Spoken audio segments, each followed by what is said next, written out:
Cricket বোর্ডের এই যে এত বছরের দুর্নীতি আমাদের ক্রিকেটকে একদম ডুবিয়ে দিয়েছে। আমাদের এত বছরের অর্জন, এত বছরের স্ট্যাটাস পাওয়া, তো মাঠের অর্জনটা খুবই কম। আজকে ক্রিকেটাররা যারা প্রতিভাবান তারা ঝরে পড়তেছে, আর যারা দুর্নীতিবাজ দলীয় চামচা তারাই পারফর্ম না করেও টিকে থাকতেছে একমাত্র বোর্ডের কারণে। এই দুর্নীতিবাজ বোর্ডের পদত্যাগ চাই আমরা। দুর্নীতিবাজ বোর্ড সবসময় তাদের পদলেহনকারী ক্রিকেটারদেরকে তারা পদায়ন করে, আর যখনই ক্রিকেটের দুর্নীতির বিরুদ্ধে কেউ কথা বলে তাদেরকে তারা সরিয়ে দেয়। ক্রিকেটের কোথায় দুর্নীতি নাই? গ্রাউন্ড থেকে শুরু করে টিকিট সেলিং, ইভেন তাদের যে ট্রান্সপোর্টের ব্যবস্থা করা হয় সেখানেও দুর্নীতি, কিন্তু এগুলোর বিরুদ্ধে কথা বলার কেউ নাই। এই পাপন গঙ্গের যেই টিম তারা সবাইকেই চাপের মুখে মুখ বন্ধ রাখতে বাধ্য করে।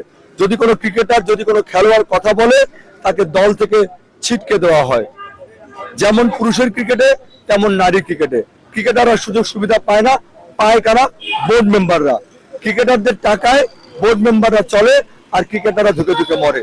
আজকে school cricket, college cricket, league cricket সব জায়গাতে দুর্নীতির ছোঁয়া। কোন টিম কোন ম্যাচ জিতবে আগে থেকে তারা নির্ধারণ করে রাখে। এর বাইরে খেলতে গেলেই, কথা বলতে গেলেই তাদেরকে তারা বিভিন্ন ভাবে টিম থেকে বের করে দেয়, হয়রানি করে। এই ধরনের লোকজন দিয়ে, এই ধরনের দুর্নীতিবাজ বোর্ড দিয়ে একটা দেশের ক্রিকেট চলতে পারে না।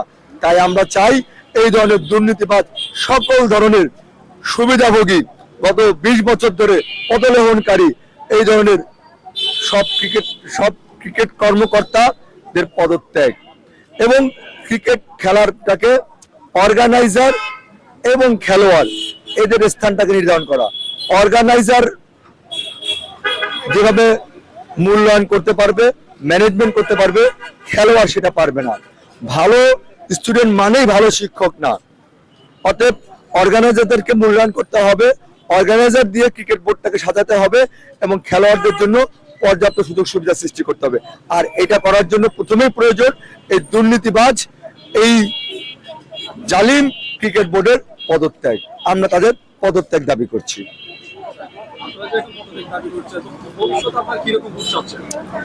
আমরা এমন ধরনের ক্রিকেট বোর্ড চাই যাদের রয়েছে ক্রিকেট ম্যানেজমেন্টের অভিজ্ঞতা, যারা বিভিন্ন সময়ে ক্রিকেটকে প্যাট্রোনাইজ করেছে, যারা লিগ গুলোকে আয়োজন করেছে সততার সহিত, যাদের কাছে ক্রিকেটারদের কাছে যাদের গ্রহণযোগ্যতা রয়েছে, যারা ক্রিকেটারকে কর্মী মনে করে না, নিজেদের সন্তান মনে করে, নিজের পরিবার মনে করে, সেই ধরনের স্নেহ বাৎসল এবং দেশপ্রেমিক ক্রিকেট বোর্ড আমরা চাচ্ছি।